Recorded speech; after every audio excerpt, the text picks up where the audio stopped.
yolunu yürümek yıllardır hayalini kurduğum bir etkinlikti. Başta yola tek başıma devam etmek konusunda tereddüt yaşamadım değil açıkçası. Sonuçta 550 kilometrelik uzun bir doğa yürüyüşüydü.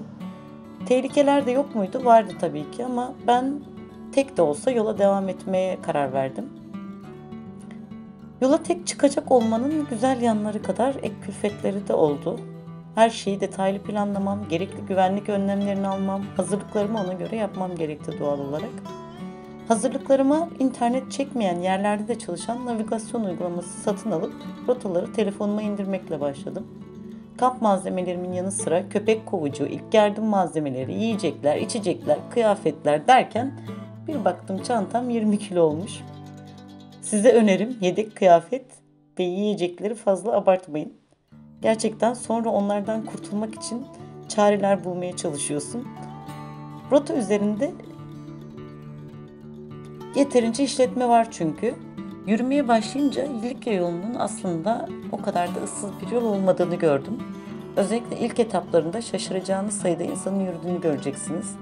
Dünyanın her yerinden insanlar akın akın bu yolu yürümeye gelmişti. Ben de yola tek çıkmıştım ama hiç yalnız kalmadım. Sakın YouTube'da paylaşılan minnoş videolara aldanarak yola çıkmayın. Neden mi? Çünkü yolda hazırlıksız gelmiş pek çok insana da rastladım. Evet, alınca çıkışına kadar olan etap rahat bir rota ve manzara da gerçekten harika. Ama Likya yolu sadece oradan ibaret değil ve çok zorlu etaplarının da olduğunu bilmek gerekiyor. Kesinlikle hem psikolojik hem de fiziksel olarak hazırlıklı olarak yola çıkmak gerektiğini düşünüyorum.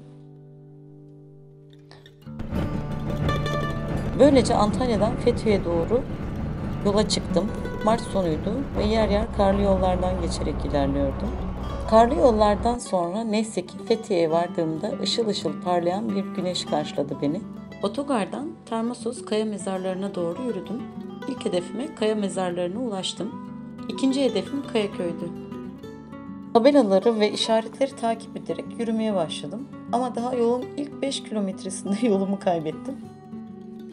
Tam paniklemeye başlamış, inanılmaz yorulmuşken bir arkadaşım imdadıma yetişti. Arabasıyla beni bulunduğum yerden alıp Kayaköy'deki kamping yerine bıraktı.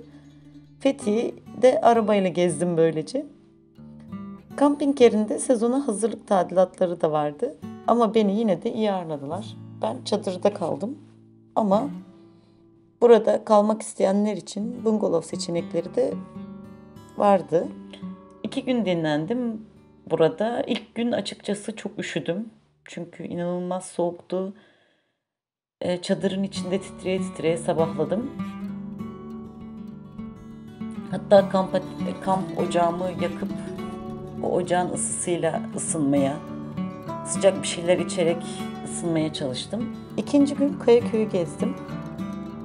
Burası mübadele zamanında boşaltılmış bir köydü. Rumlar Yunanistan'a gönderildikten sonra buraya gelen Türkler kayalık ve yüksek yerde olduğu için beğenmediklerinden deniz kıyısına yerleşmeyi tercih etmişler. Ve bugünkü Fethiye'de böylece kurulmuş. Ertesi gün arkadaşım beni arabasıyla alarak Likya yolunun Ovacık'taki başlangıç yerine götürdü. Esas maceram yeni başlıyordu aslında. Artık bir başıma bilmediğim yollarda sırtımda 20 kilo yükle ilerleyecektim.